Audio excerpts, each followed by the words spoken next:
It absolutely was the best job in the world and remains the best job in the world, even though Terry's been gone, 3 years now. How did it come about? Well, I was a fan. I was a reader of his books, and we became friends through a love of retro electronics. That was our first contact. That's how I put my head above the parapet, and now I was not just Rob or a face in a signing queue. I was given a nickname, and the first nickname that Terry ever gave me was Captain Capacitor. And that meant that we could talk about old electronics, and I would hang around at the end of signing queues, and we would chat. Terry would often then, at the end of a signing, be heading off straight to the next signing. But if there was time, we would have a chat. And it turns out that I grew up in Norfolk, and he was on the other side of the country, in Roborough, near Bristol, and we were both doing the same things to our computers. In other words, making them do things that they were not designed to do. And that's where it came from, a love of old electronics. And what was it like to work for him back then? Was there such a thing as a typical day? Absolutely not. No, there was no typical day. But obviously at the core of every day was the writing. And Terry always believed 1,000 words a day, that was it. Once you've got the 1,000 words down, now we could go to the garden centre, we could go and look after the tortoises, we could fiddle around with the electronics, and we could do all of the other fun things, but let's get the 1,000 words done. But based around those 1,000 words, no, there was never, ever a typical day. As we all know, sadly, he did become ill, and I imagine that your role changed. How did it impact on you? Well, the one thing I always say is that I'm not a natural carer, and Terry wasn't a natural person to be cared for, and we were very, very British about it. So a lot of the problems that he encountered as the Alzheimer's progressed, we just dealt with by bumbling along and for a lot of the time ignoring that there were problems. But obviously it did take on more of a role of caring for him, because I was working with him for so much of the working day and then into the evenings and weekends, and obviously there was that overlap. So it did change a lot, but at the core of it was still the writing of the books. That was the most important thing. Terry knew that the clock was ticking now, and he wanted to get all of those books out. And of course, he died long before he could get all of the books out, which was a great shame, and one that I will always, always, always feel so terribly sad about. The loss of the words. I lost my best friend, but I also lost all of those words, and the readers lost them as well. And famously, all his unfinished work was steamrolled into oblivion. How difficult was that to do?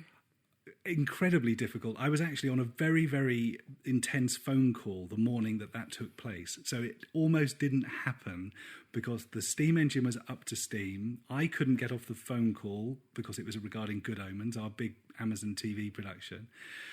And I just couldn't leave the phone call. I had to continue with it. But the steam engine's up to speed. And at just one point, I almost decided that, blow it, I'm not going to have time, somebody else can do it and we'll just take some pictures. But then no, the phone call finished, we ran over to the steamroller, and lo and behold, it was the steamroller that actually had laid the road here at the manor where I'm talking to you at the moment, Terry's home. It actually laid the road at the top of the drive here, and there was a bit of romance for that. So I've got the hard drive containing all of those unfinished works, and well, we did it. We rolled a steamroller over them.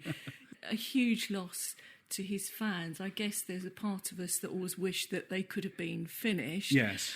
You, more than anyone, you will have known what was in those unfinished works. So really hard, I would have thought. Oh, impossibly hard, impossibly.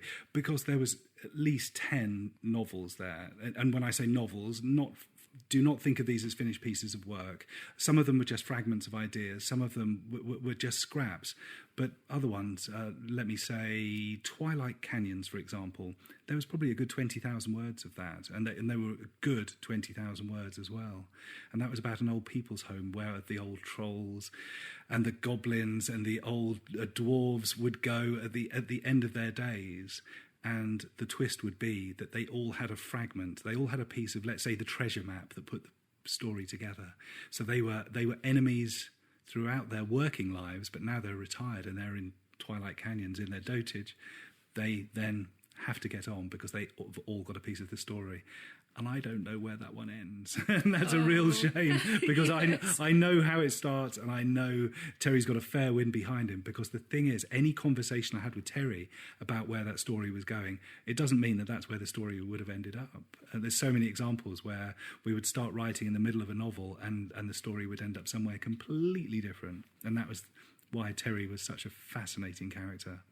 But it was his decision, wasn't it, that they should all be destroyed? Absolutely. It was one of his final wishes that they should be destroyed. I think I had two options: steamrollering, which obviously was the practical one, because the other one was firing them into the centre of the sun was the other option. So yes, putting them into outer space he would have quite liked as well. We absolutely destroyed the disc, and now the remnants, we're going to have them sealed into a lucite block. So it'll be for generations to come to actually pick them out of there to see if they can recover any data.